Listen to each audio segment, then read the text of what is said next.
back to the podcast. I'm your host, Larra Wallace, and today I have pretty much lifelong resident Larry Cahan, because you can't remember coming here, so you've pretty much been here your whole life, right? That's right. All my memories. All your memories. That's all the things that matter. So, you have watched enough podcasts that you know you got to answer how you got here. That's right. Okay, so tell me, how'd you end up in Putnam County? So I guess just dumb luck, like a lot of things that happen in my life. But just my parents, met, and my dad had a job in South Carolina, so I was born in Sumter, South Carolina. But I don't have any recollection of any of this.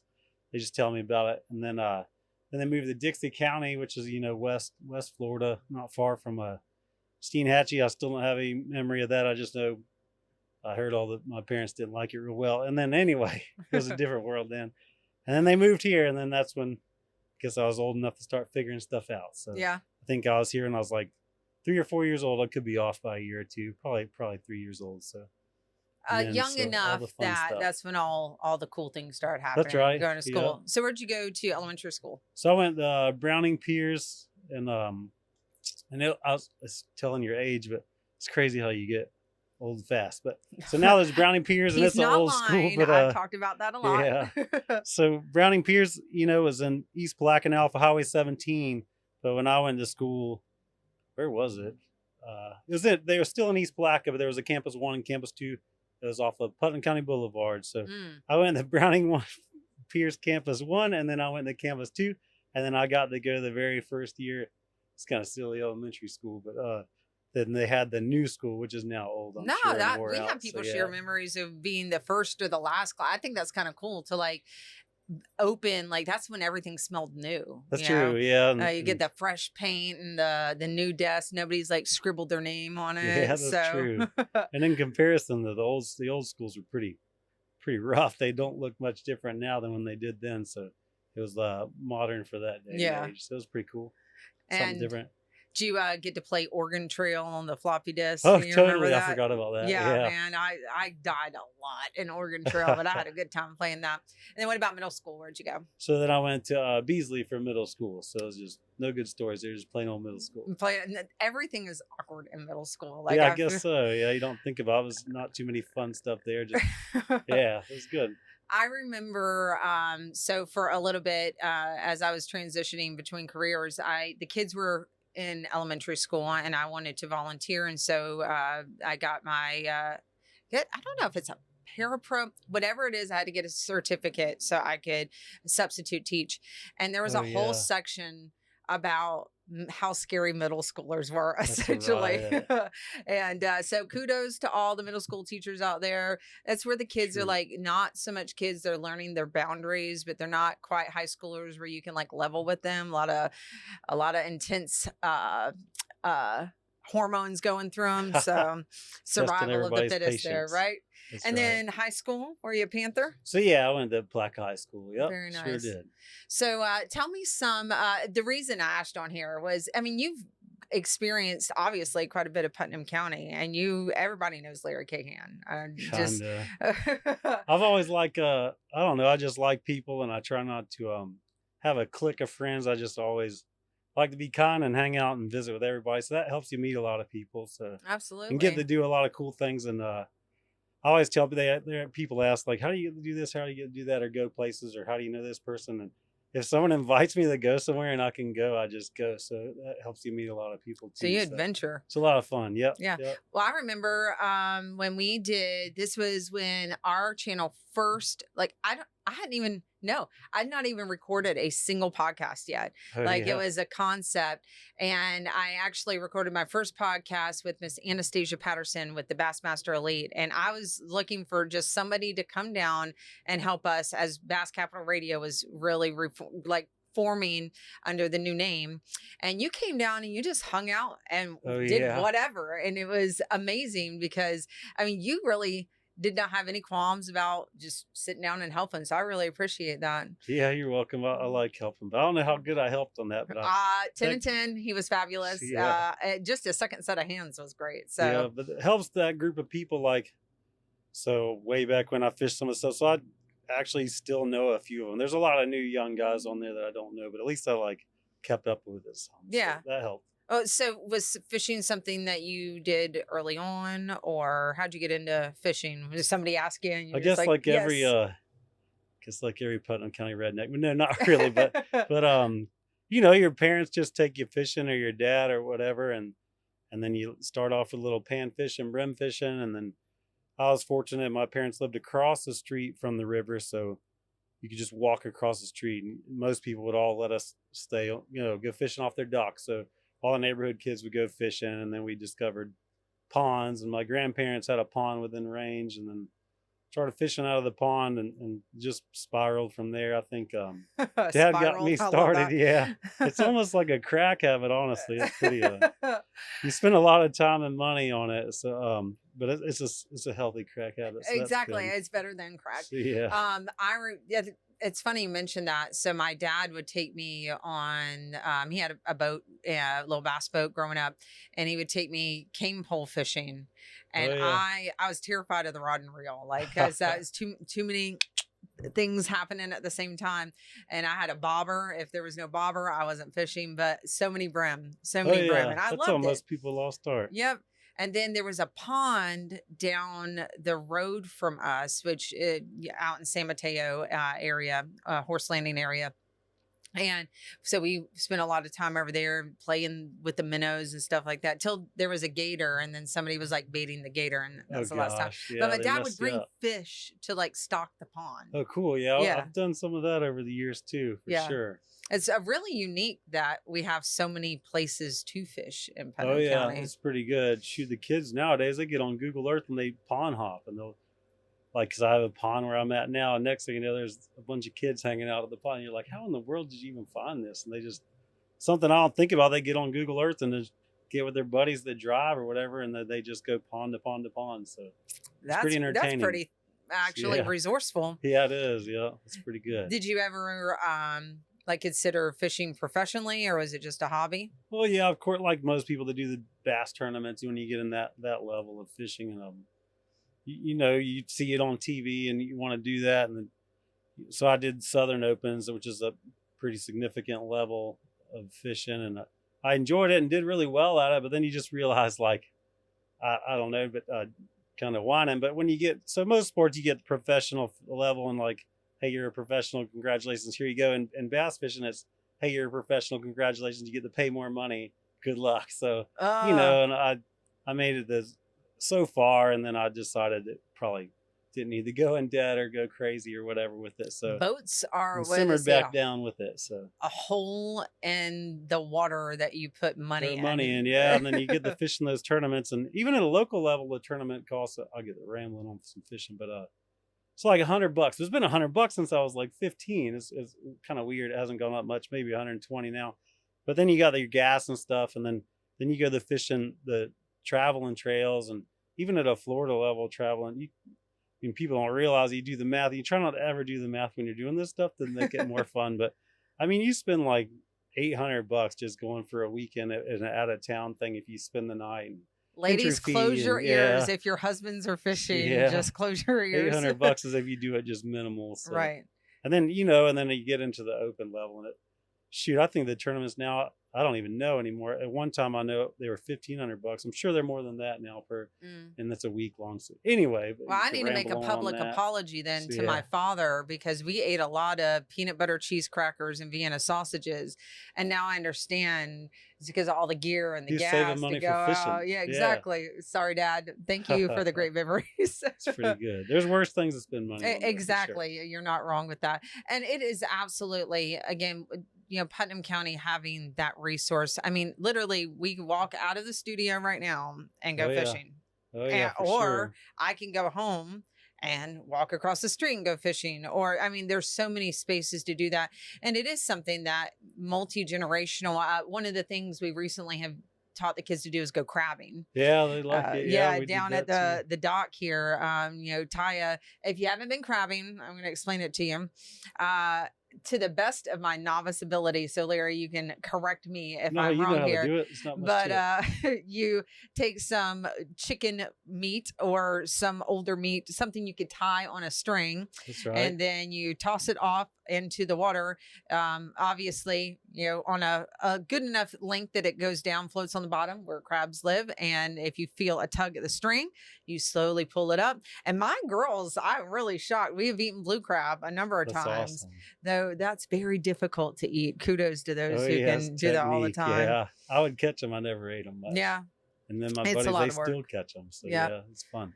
So that's always fun. And then one of the things I loved to do with my dad was go shrimping Oh yeah, with the that's a nets. big deal Yeah. right now for sure. Oh yeah. Now tell me, because again, I just hung out with my dad all the time and did this. So Yeah. they run a certain way at a certain time of year. There's so many theories to this. So I don't, Okay. who knows why they come up the river, but they come up every single summer, basically like late summer. So it can start as early as July, but pretty much the end of July, 1st of August, you can guarantee there's some small shrimp in the Green Cove area at least, and sometimes far down here in the Palatka area.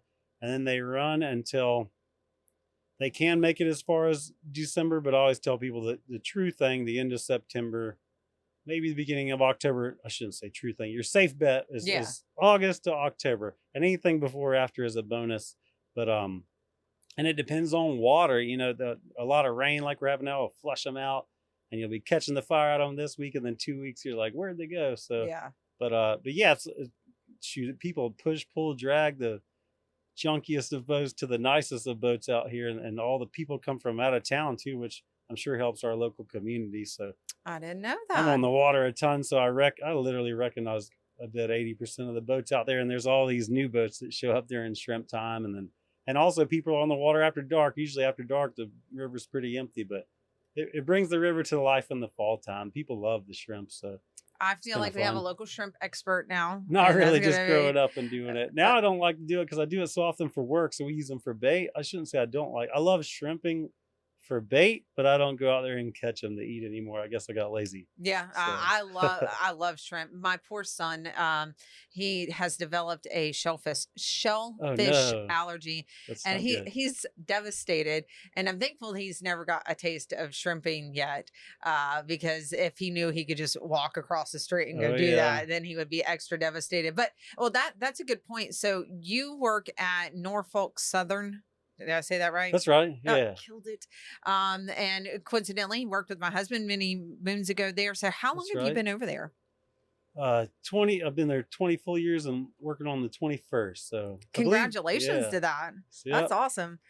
And tell me, I mean, I've heard the name. I guess it's awesome. Yeah. No, it's a good job. You're still there. Yeah. Must be either the fishing's really good or something's really good over there. So tell me what they do. Cause I've heard to it referred as the fish camp. Yeah, it's just, short version, but everybody asks that, what do we do? Because the place is a significant, you see it from the bridge and from the water, and it just looks like a big, nice home, and then 2 other homes next to it, and a lot of boats in a little canal. But so what we do, the best way to explain it is we have the marketing folks of Norfolk Southern, and then our customers. And customers, if you can name it, it's probably touched the railroad. So anybody you can imagine, or any business or any company, at some time or another has been there. So we basically entertain the customers, and then you get a captive audience and stick them in a 22-foot boat. We even make sure the marketing guys with the customer, and so they spend time together, and they, talk about the positive things they're doing, negative things, or drum up new business. So. Is that strictly for the railroad though? Okay. It is 100% for the railroad. So we don't take any, So I could just walk in there. Right. But I always tell friends and folks to come on over and check it out and take a visit. But yeah, so it's not open to the public, but right. But they stay pretty busy, and we get asked a lot if it's open to the public or do a wedding venue or something like that. But I believe they just want to have it, and we stay pretty consistent. But then, say you booked it for this day, and then they had this significant customer, they want to be able to, at the drop of a hat, bring them down there. And it literally happens like that. Sometimes you hang out on Wednesday, and then the CEO's standing there on Thursday, and you didn't plan that out. So entertainment wise, you obviously river related, and now there's culinary experience too, correct? Oh yeah, that's exactly right. Yeah, so we have we cook them breakfast, lunch, and dinner. So it's like, I guess it'd be kind of like a bed and breakfast. I haven't really stayed at many. So yeah, and we always have a significant meals. I don't know person, what you call yes, it. Yeah. that has gone to the, it just isn't your everyday run of the mill cook. Typically, that doesn't always make you good. Some people that are run of the mill cooks are off the chain, but Mm-hmm. everybody that comes there has some sort of culinary school, just like Dylan did when he was Yep. there. So I believe he helped us I think he was the first cook there when we reopened like the newer building, because we rebuilt the place and made it even nicer and tried to upgrade everything. And that's when we got the better cooking skills and all that stuff. So it's not that it was ever bad. It was just Southern fried everything, unhealthy but good. But now we try to do what dreams are made of. Yeah, so it's still super good. Everybody really likes our meals and stuff, and we always try to. There's a lot to it you don't realize, but another thing I ramble on. But you send notifications out to people; they all fill stuff out, and I never knew so many people had so many food allergies because I just grub out and eat everything. But yeah, so you got to cater to all that, and that's where the skilled restaurant folks come in handy. From someone with a food allergy, finding something gluten-free and delicious is hard. So you get your go-tos. You eat a lot of salad, you eat a lot of beans and meat, but that's where the fellas, they're the guys and gals that work there, they're super good at, like, they make everybody happy, so it makes my job easier, so it's good. So tell me what your job there is. That's the crazy part. Everything there, some way or another, is all my responsibility. I mean, every little detail. But my primary job is just to host the customers, get them there. Well, they send them there, but just make them enjoy themselves, make them feel welcome, entertain them. It's just person it's like having a bunch of friends over your house and just entertain them. But I have the avenues to entertain them with some help. So, and then I hire the guides and make sure we have enough bait per group and even the food and all per group, per people. And then we just entertain them. And the primary entertainment is all the St. Johns River. So I always tell people, we bring people to our county in our area and we show them. I mean, I hope the land people don't get upset, but the best side, I love that. The best side of our county is from the river. It's the prettiest, best area versus the concrete. Yeah. So we show everybody the best side of Palatka. So and a lot of people come back and they spend money in the town, and a couple people bought homes, weekend homes, in some of the San Mateo canals, and but a whole lot of folks come back consistently, and they hire one of the guides or myself and come back and spend time in the local area too. So we have the gym as we used to be, the Gym City.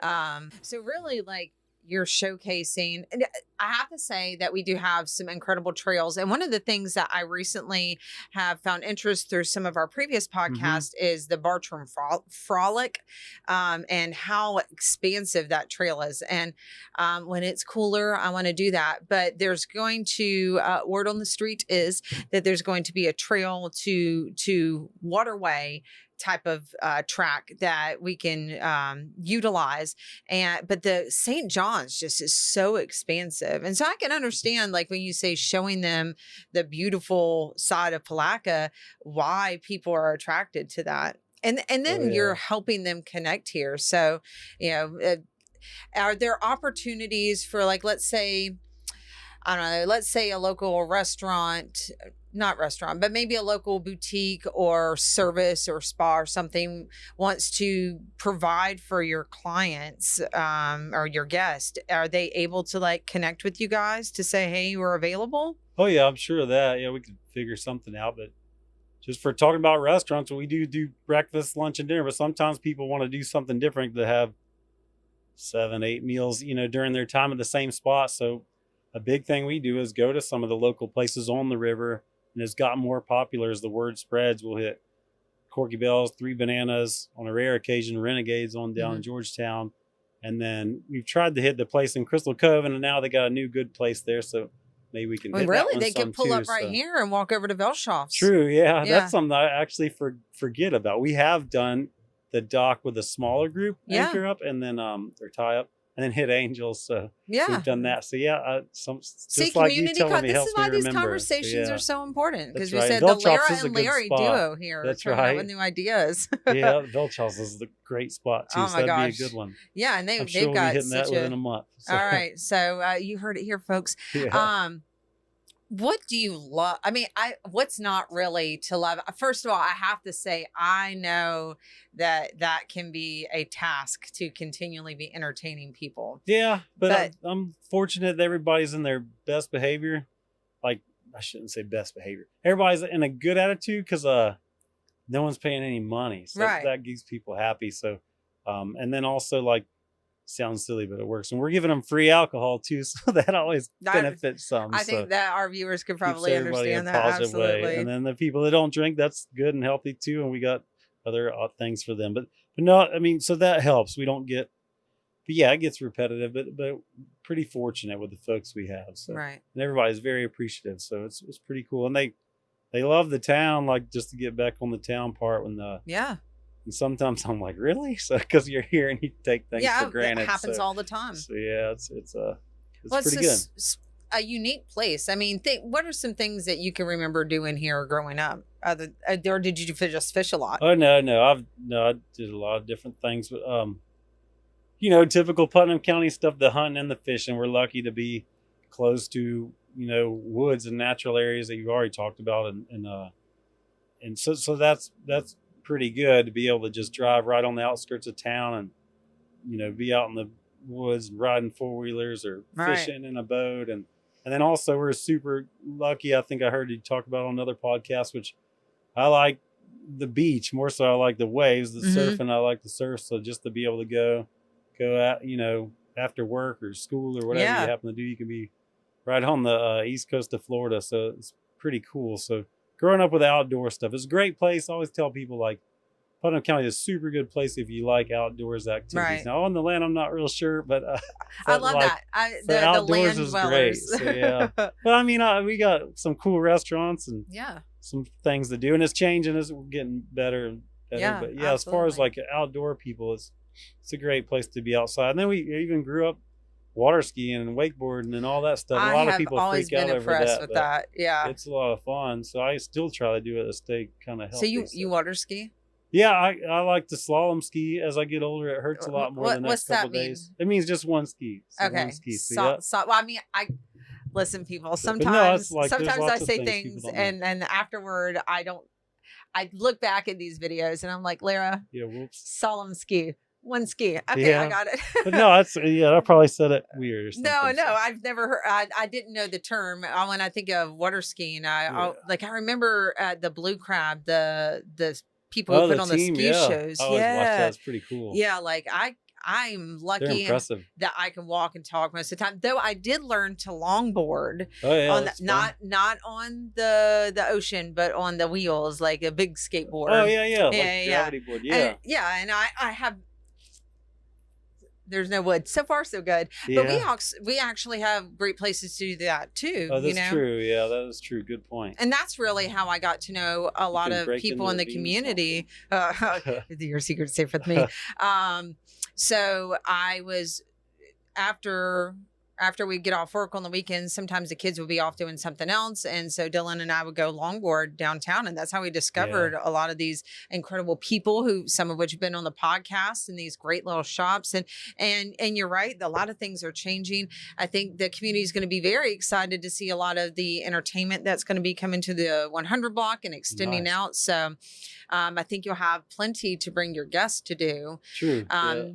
I am interested. So you said that the original building was remodeled. How long has that place been around? Ooh, so yeah, it's beyond my time and should beyond most of the people in this town's time. But so it started off smaller. We won't get into detail, but it's supposedly, this is just me repeating, but I've seen the pictures and all. It was here on the riverfront, and the city of Palatka wanted to develop the riverfront, so they had this lot across the way on Motany Point. And they literally just traded lots. So Land swap. yeah, so they used to be right here in the city, at probably where that fountain's at or something, from my understanding. Because I've seen the pictures, and it's the old bridge in the back, you know, which I've only seen pictures of. And there's water hyacinths everywhere and cleaner water. And they would just like rowboat around to like Wilson's Cove, where the old Wilson's Cypress Mill used to be. Cool. So it's been around a long time. So before, I don't even know the date, but beforehand. But I do We know have to do because some research. yeah, because doing research, we rebuilt the new place. We were grandfathered and had the rezoning, and that's a whole nother story in itself. But yeah, so I know we moved over there we didn't. I was just being born. But then No, 79, I believe. It's a I we. think it was You've been there long 79, enough. so It's yeah. a we. So yeah, so they've been over there in East Wacka since 79, give or take, and they bought some other parcels. And so it's 16 acres over there. Wow. But we I have have our done own a drive ride in by and all that stuff. and a drive yeah. through up by the pond because we want to know about what the former lives were like, and Yeah. so it's absolutely stunning. Yeah. Come on in. You're gonna have to sneak me in there one time. Tell you all the stories. Yeah, I'd love to do that. So, well, that's a formal invitation if I've ever heard for one. sure. Can you imagine yourself being anywhere other than Putnam County? Don't say the beach. Yeah, I knew the answer to that. I try not to be that narrow-minded where I want to eat, sleep, and breathe here. But, friends and family would be super hard to leave. So, I don't want to leave, especially family. But, I could go to Southern California because their weather is like perfect. And you can drive a little ways and catch some bass too in salt water. It's really similar to here. But besides there, and I've been a lot of places, and all those places are fun. But I enjoy here at home. We're pretty fortunate, like I said, all the outdoor stuff. Right. So. And then, just the people, small town, you run into everybody. The town's getting bigger. Now you can go places and not know somebody sometimes, but it sure is nice when you get in a jam or you're here, there and need something or somebody's going to help you out. Oh, yeah. They really do here. Point in case how we ended up reconnecting True. Was Colin and I needed just another set of hands. And I hear that story often, and our viewers have, if they've watched previous episodes, where if I've gotten in a bind and I'm broke down on the side of the road, unlike many places where people would just drive by, people are pulling over to help. I've tried to teach my children, especially in a community like this, about the importance of community. So if you see somebody who needs, like maybe a elderly lady who's got a bunch of groceries, help her do that. But I see that happening not just through me and my family, but all the time. People hold open doors. You don't get that much anymore. That's really true. I'll hear all the negative stuff on radio or TV or, heaven forbid, news. I try not to watch the news, but then you go to the Jiffy store down the road and, somebody's opened the door for you. You're doing it for them. So you said Jiffy maybe store. Maybe we're an exception. So you did date yourself there, because I used to call it a Jiffy store too. Stores. Gosh, when they sold chicken gizzards. If you haven't tried a chicken gizzard, you have not lived true Southern living. True, yeah. When we would go to the beach, because same thing, my dad would take us over to the beach. He would fish with his old PVC pipe, and we'd play in the little I forgot, so you said it. Tide pools and stuff, and we would always stop along the way. And I didn't even know what a gizzard was. Yeah, but they were delicious at the time. Yeah, they're great. Do you have a favorite meal that gets cooked over there? So we have a seafood, I have to think about, because we change every now and then, but we have like a seafood buffet, and I like that a lot because there's crab legs and shrimp and all that good stuff. You can't go wrong with that. Good. I think we have a local restaurant that will be joining the community that has some crab legs. And then I love, Bradley's will be back soon with their steaks, and everybody loves that, seafood and steaks. You could still get good Southern cooking without being at Norfolk Southern. That's for sure. I don't know why I struggle to get that out every time. But, if you could tell the younger generations who maybe haven't experienced some of Putnam County in the way that you have, like, what would you encourage them to go try? Oh, gosh. Just get outside. Basically, just get outside and take advantage. Even the ravine's just a silly little hole in the wall, but that's a cool place to go walk around and run across the bridge and all that. And it's small, but it's a good place to get outside and run around. Spot. Yeah, exactly. So do that, and then just stuff on the water is fun. Like when we were kids, we'd walk across the street to the neighbor's house and jump off the docks and swim and play and all that stuff. And a lot of people are scared to death of gators, which is a racket.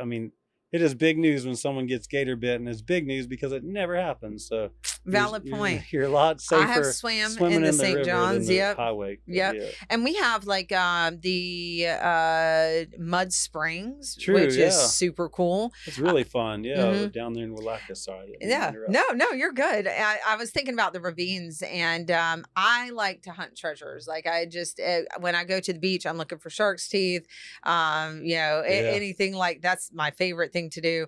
But if you are also treasure hunter, you could always go to the ravines, and right along the side is the golf course. True. So you can go hang out, go off trails and find you some golf balls. That's a good time. Oh yeah. So You'll always find those things. Yeah. I just really, I do again. I've said it 100 times. I know I've said it in the Blueways and Trails podcast with Craig McLean. We just have an incredible outdoor community. And there are things that are coming up for the indoor folk. I mean, we've got a great art scene that's really expanding, True. and Yeah, that's really and music that's coming around. And so I think the future, from a homegrown Putnam County resident, and you're homegrown. Yeah, It just is what it is. Everybody knows you. You're just part of the community, that we have a lot to look forward to. That's true. Yeah, it's growing. Some people try to fight the growth, which you can't really fight, just accept it. But it's growing in a positive way. So, Yeah, and especially absolutely. like what y'all are doing, Charlie stuff. He's like got the most impressive corner on the block. So if we could get everybody doing that, it'd be super good. Well, I think that there's a lot of positivity in the future, and I'm thankful to be able to sit down and talk with our community members. Like, how cool is it that we're having a conversation, and you get to True. share this experience. A lot of people didn't grow up in Putnam County, and a lot of people who have moved here later in life appreciate the same things that we who have been here for a long time do. But sometimes you do forget that, man, like if I go somewhere else, I'm not going to have all this. Yeah, that's So true. it's a Really good true. reminder to think about the things that we should be grateful for. And, I will take a note from Nicole Grace, who is with Keep Putnam Beautiful.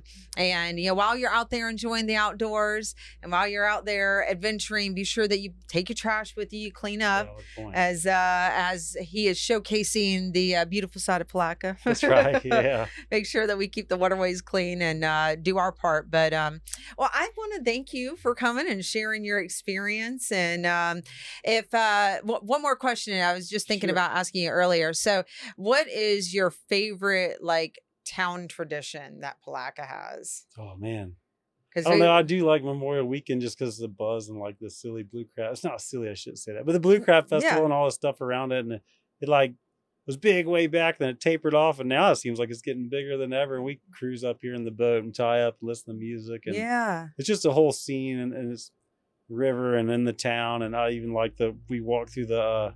And I never do this, but this year we walked through the arts and crafts and booths. I used to Yeah. hate doing that. My parents would drag me to that stuff, but so we went through there and bought barbecue spice and beef jerky, all that stuff. So oh it's yeah, just pretty cool little. That's a fun tradition. I really like that one a lot. absolutely. It brings a lot of people here, and it's just a whole buzz about the town on that weekend. So it's Yeah. fun. Everybody, when is it? It's always Memorial Day weekend. Yep. In case if something changes, we'll be the first to let you know, because we covered the blue crab last year and look forward to. I can't believe that we're almost at the end of the year. That's crazy. That is Time crazy. flies by. Anyway, well, thank you for joining me, Larry. You're welcome. It was awesome. Yeah, you should come co-host. And we are our Bass Capital Radio podcast. Maybe you could be a host of like a fishing spot. That'd be good. I would not be any good at anything educational on that, so I would You might definitely be. need you. You know the rods and reels and what'd you say? The what are the stick I things? Cane know, poles? I know, Yeah. cane pole, bobber, hook. You're good. That's all you And need. okay, well, Yeah. you guys heard this, so you come fishing with me one time, and we'll make that debate. Anyway, Yeah. all right, guys. Well, I have really enjoyed having Larry with me today. If you guys are curious about any of the things that we've talked about, check out the links below. Get some beautiful pictures of Norfolk Southern. Y'all know what I'm saying.